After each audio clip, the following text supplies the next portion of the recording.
que avui m'acompanyen en aquesta roda de premsa, en aquesta taula, i també de molts altres col·lectius ciutadans que s'hi han implicat.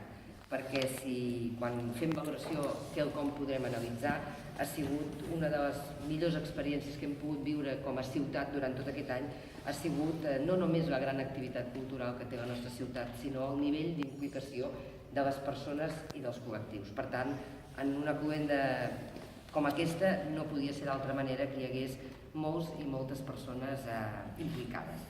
Per mi, aquesta roda de premsa és també una oportunitat per agrair a tota la ciutadania que durant aquest any ens ha fet costat, ha treballat colze a colze amb la regidoria de Cultura per celebrar aquesta capitalitat cultural.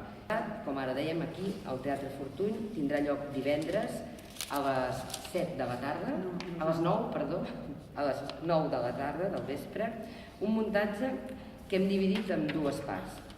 En primer lloc, i dirigit per en Francesc Cerro, que també va ser el director de l'acte institucional de la inauguració de Reus, capital de la cultura catalana, i director també d'un dels esdeveniments més singulars i amb més vocació de continuïtat dels que hem tingut durant tot l'any i que també va ser un gran èxit, com és el Festival FAR. També ens va posicionar com a ciutat i que també ens va donar aquest nivell d'excel·lència i vam poder transmetre arreu del que som capaços a Reus. Per tant, Francesc, és un honor també que podem comptar amb tu en aquesta cloenda.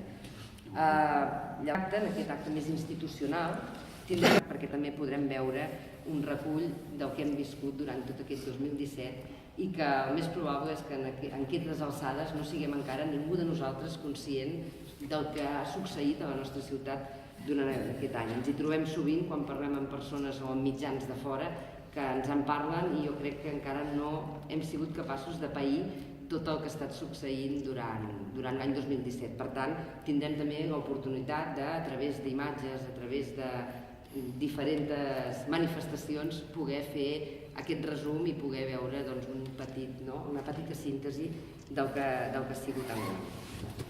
I serà un final, una exposició final amb música en directe, llums i focs d'artifici. Sota la batuta de la pirotècnia igual, pirotècnia amb la qual també ja treballem i que ens ajuden a fer unes festes majors també molt lluïdes i unes de les principals de tot el nostre país, podrem reviure diferents moments de la capitalitat cultural en el que volem que sigui una festa per a tots.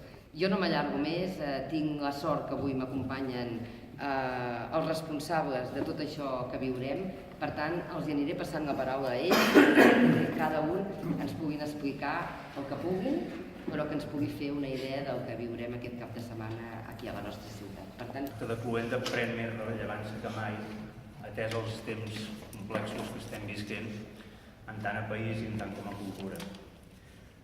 Nosaltres hem volgut titular l'acte institucional com "La cultura és llibertat i no pot existir la llibertat sense la cultura".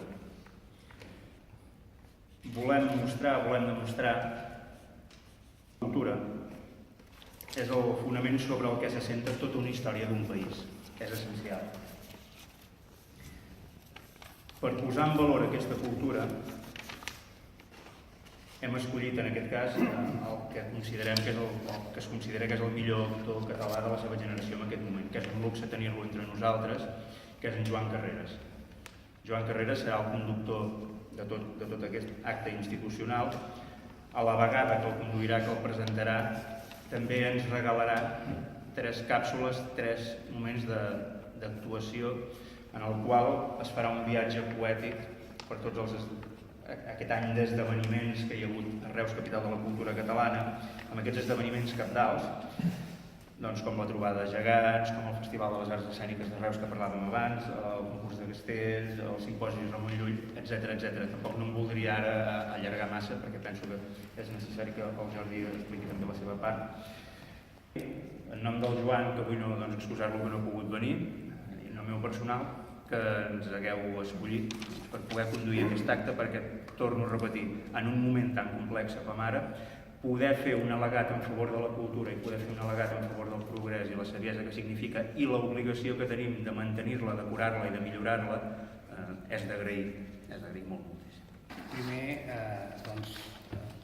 el Teatre de les Comèdies, que és la companyia, la productora que ha donat cos a aquest espectacle Dos segles d'esplendor. També a la regidoria de Cultura, òbviament. Estic molt content per diversos motius. Primer, per retrobar-me amb l'amic Francesc Cerro, encara que sigui una estoneta, i poder fer una cosa al Fortuny que tant ha significat per mi, i significa. Abans de comentar jo escènicament què és el que podrem veure, m'agradaria que... L'espectacle Dos segles d'esplendor l'hem ideat com un recorregut. És un recorregut per espais de la ciutat, alguns espais que existeixen, espais que han desaparegut, també per fets culturals de la ciutat o relacionats amb personatges il·lustres de la ciutat, i també ho hem ideat com un principi, una esperança de recuperació de patrimoni musical. Hi ha hagut un treball d'investigació en arxius de patrimoni de compositors que han viscut aquí, de compositors que han marxat i que han tingut recorregut, i que... La cultura bàsicament musical de Reus. I com ho posem a escena això? Bàsicament és un espectacle que l'única pretensió que té és que el públic passi una estona agradable, que escolti bona música i que visualment en surti